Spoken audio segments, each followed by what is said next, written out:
Ils ont mis de leur présence et de leurs moyens dugg ci liste Pastef yi alors qu'ils étaient dans le pouvoir.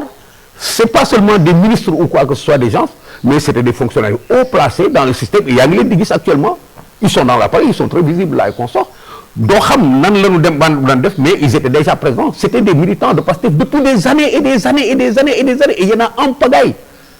C'est ça le problème. ñooñu boo gisee ñu ës ci affaire bi léegi rek c'est parce que dañ cee yàgg ñoom ak Ousmane Sonko ak keneen ñoo ci mës a bokk mënuñ ci génn léegi et ils acceptent de se compromettre dans n'importe qui. Je veux citer quelqu'un comme le ministre des Finances, Cheikh Diba. Il se découvre aujourd'hui que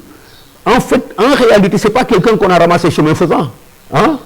L'autre, le ministre, comment dirais-je encore, le garçon de Boudon-Plat et consort, le ministre de la fonction publique, je ne sais pas quoi là et consort. Mais il se découvre que c'est pas des gens qu'on a ramassés. Là, c'est des gens qui, ou bien étaient militants directement et visibles, ou bien ils étaient dans les listes, dans dessous. Donc loolu am na de là à ce que nag léegi ñuy cotiser régulièrement di jël xaalis bi nga xam ne moom la ñuy jëlee ci nguur gi di ko verser fële y a qu'un petit pas. Et ça peut se comprendre parce que finalement dafa demoon ba Pastef avait des facilités d'argent extraordinaires. lu ñu bëggoon tey li ñu mënoon def bi ñu nekk ci opposition bi tey mënuñu ko def. mais seen force tam moo nekkoon levée de fonds yi ñu doon def. levée il n'y avait pas que ça. mais du loolu moo tax ma wax la ni la quand tu as un dispositif comme ça tu contrôles des puissances d'argent comme ça dans le secteur privé ou ailleurs mën nga taxal citoyen sénégalais yi jaaykatu moto yi mais bonne signification la levée de fonds 20 000 francs wala 5 000 francs nekk à côté de quelqu'un qui est là qui est un fonctionnaire de l'État nga xam ni soo defee levée de fonds day ñëw yëkkati benn 500 000 wala 1 million wala 2 millions daal di koy teg quelle différence y a-t-il entre ça ak un homme d'affaires bi nga xam ni il cotise régulièrement sans levée de fonds te soo nee levée de fonds mu indi 500 000 wala 1 million mais c'est ça on ne le nie pas mais loolu mooy réalité Pastef pourquoi parce que Pastef a allumé le premier moteur subversif du Sénégal nit ñi ñu ci bari dañoo daw làqatu parce que dañoo ragal seen ëllëg du sax wut poste mais ils ont préféré se colorer un tout petit peu pour que soo ëllëgee ñu bàyyee leen ko noonu wala ñu russe leen ko donc c'est un peu ça quoi. léegi concrètement lan moo la tàqaleeg Ousmane Sonko. mais bokk na ci loolu mais bokk na ci tamit dama dem ba gis ci doxalinam ci forme recrutement am ci projection yi muy def il était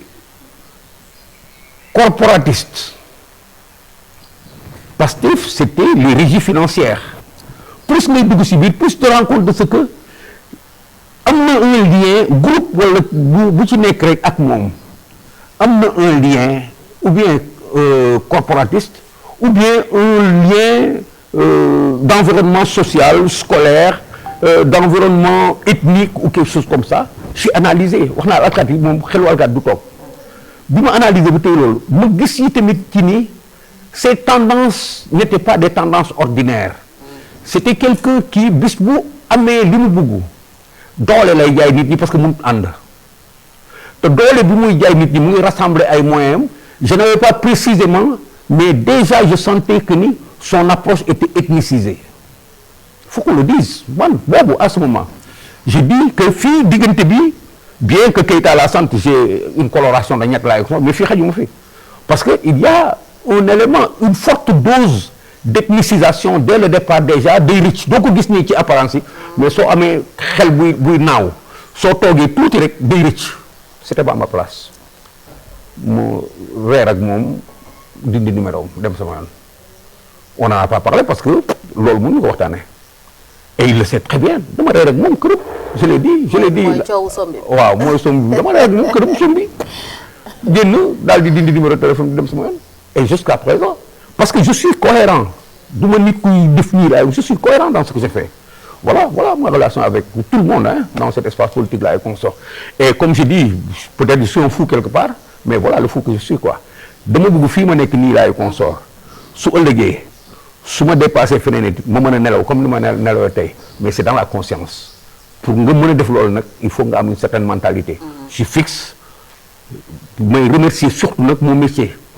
xëy na nit ki meloon na noonu avant mais j'ai été formaté par mon métier soo nekkee alkaati da ngay sa xel day jiitu dafay am li nga xam dafay marqué. Tous les policiers qui n'ont pas pu l'être sont restés des citoyens ordinaires parce que le métier ne l'a pas marqué. Il y en a en pagaille ici nga xam ni suñu waxee rek tu sens que ñi nekk nañu pendant 40 ans ci métier bi mais ils n'ont pas été trempés comme il le fallait. Être policier c'est être extrêmement vigilant da ngay ci vigilant ba da ngay gis li nit ñëpp di nangu yow doo ko nangu mu pourquoi parce que xel moo lay jiit tout le temps. Alors soo doon résumer sa parcours tey ci yan baat nga koy tënk. sama parcours en tant que nit rek. oui nit policier. sa jaar-jaar sa dund. dama lay wax tout à l'heure nii damay sant yàlla tout le temps parce que mooy sama aksu dund. alhamdulillahi rabbil alamin parce que dama teel a ràññee nii sunu borom moom dama koy wax ci sama formule bopp soo ko bàyyeeg li ngay dox il vient tous les vendredis c'est moi qui le dis je dis yàlla day ñëw vendredi bu nekk ci soxla ko boo ko bàyyil xanaa da nga koy gisee xelu nit ni ñëwul gisuma ko fajuwul mais loo teg ci loxoom tous les vendredis mu ñëw mu ràññee ni itamit yàlla defu ko rek noonu mais daf ñuy wax ni leen di leen ma sant su ngeen may sant ma leen yokk fa in shakartum la azidan lakum man boobu laa noppaloo xam nga lu nekk am na fi mais sant yàlla mu lay yokk bis bu nekk dafa am donc man loolu mooy sama traamu àddina je n'ai pas de récit particulier fu may accroché wu lu dul xam naa ni yàlla may na ma koy sant ci lépp li nga xam ne may na ma ko. J'ai grandi dans un univers que je maîtrise.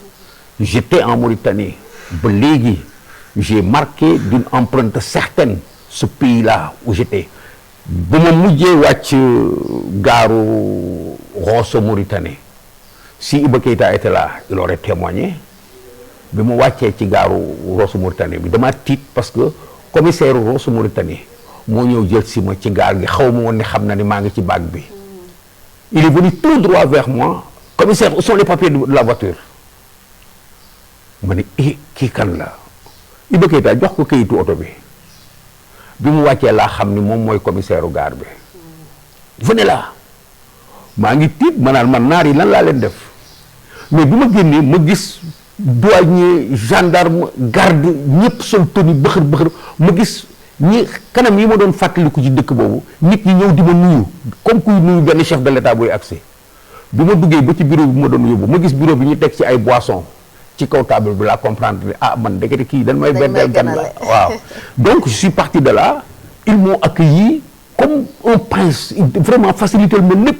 ba léegi je suppose que su ma demee foofu teraanga dafay su ma nëbbatuwul loolu dafay feeñ donc c'est ça mon parcours moi bi ma ñibbisee yi tamit nekk alkaati lii ma la wax moo ci nekk j'ai eu une carrière dont je suis très fier dama dund police dunduma ko ak ay soxla gàddu ay soxla di dem dama ko dund en professionnel et tout ce que j'ai eu à la police mosuma taxaw ci kenn mosuma dem kër ministre mosuma xam benn ministre fu mu dëkk mosuma taxaw ci benn autorité nekk dama soxla bii affectation j'ai toujours été affecté ci seen soxla man dañ ma doon soxla pour dara yóbbu ma et je suis fier de ça c'est un policier qui a marqué son temps parce que je n'ai travaillé qu'à des endroits où on a eu besoin de moi pas à des endroits où j'ai eu besoin d'aller et ceux qui ont fait la carrière avec moi le savent xaw ma lu tax ñu ma doon yóbbu ci fekk mais xam naa ni seen soxla la même quand on m'a envoyé quelque part de manière punitive ça a un sens seen soxla la parce que ñoom ñoo bëggoon ma jóge fii dem fële mais suñ may jëlee foofu dañ may jëlee fii yóbbu ma feneen parce que seen soxla la dans la politique je suis quelqu'un de tendu à vouloir quelque chose qui n'est pas encore arrivé te loolu mooy essence su sama dund fexe ba Sénégal changer dans la politique je suis encore en train de me dire nanu yàlla may gudd fan ba lii nga xam ni Pastef yaakaar loo naka Sénégal yi te indiwu ko ñun ñu taxaw indi ko parce que mën na nekk awma beneen ambition ou bien je ne peux pas résumer ma vie en dehors de ce que je souhaite à mon pays mën na nekk pourquoi parce que askan bi dafa sonn mën na nekk parce que ndaw yi dañoo jaaxle maa ngi gis benn xale buy kaas nee na Pastef la bokk résumé wu kaasam mooy ñun dañuy jëlaat gaal yi nee na day xëbal waa Pastef lu mu leen di xëbal day jëlaat gaal yi mais moom mooy dee mais loolu ñàkk pexe mënut a wees loolu jaaxle mënut a wees loolu c'est à nous de gérer cette histoire-là et nous devons le faire et je me suis engagé moi à trouver des gens yi nga xam ne au-delà de tout ce qui a été réussi par le président Macky Sall au-delà de tout ce qui a été ce que Pastef a manqué de faire il y a ce que nous devons faire pour que sunu doom yii sunu njaboot yii mën a dund ci Sénégal gi nga xam ne dañuy nekk dans le même climat que les États-Unis wala France parce que c'est simple il faut que nit ñi dund ci li nga xam ni dund ci li nga xam ni moom lu ñuy liggéey il faut qu'on arrête d'exporter du travail ñun dañuy dund rek dundu garab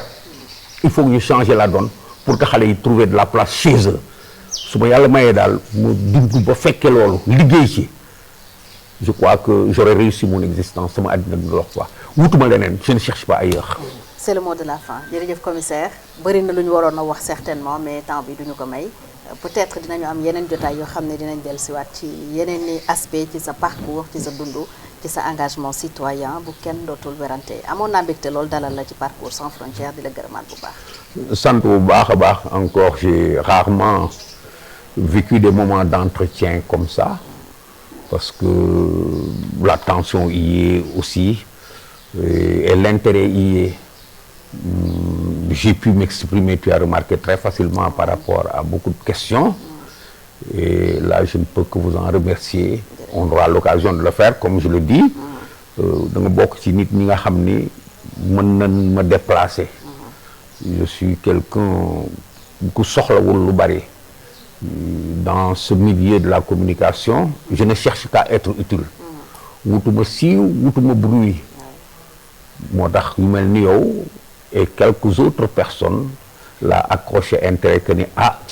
suñ ma woowee daal dinaa jóg kooku may suñu borom la yàlla na la yàlla jàppale yow tamit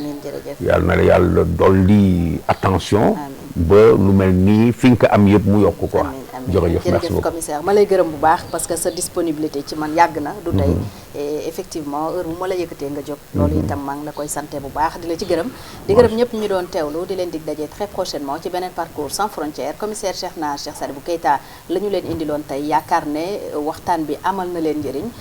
li ñu waroon a wax bëri na ni ma ko waxee waaye nag liy duuf ci nag bi xajul ci cin bi yeneen jotaay incha allah dinañu ko am ak moom gën a leen a xamaleek moom mais surtout engagement wam ak li mu jot a def ak li mu bëgg a def ci réew mi ñu ngi leen di gërëmaat bu baax ci ànd beeg sans frontières TV ba beneen incha allah.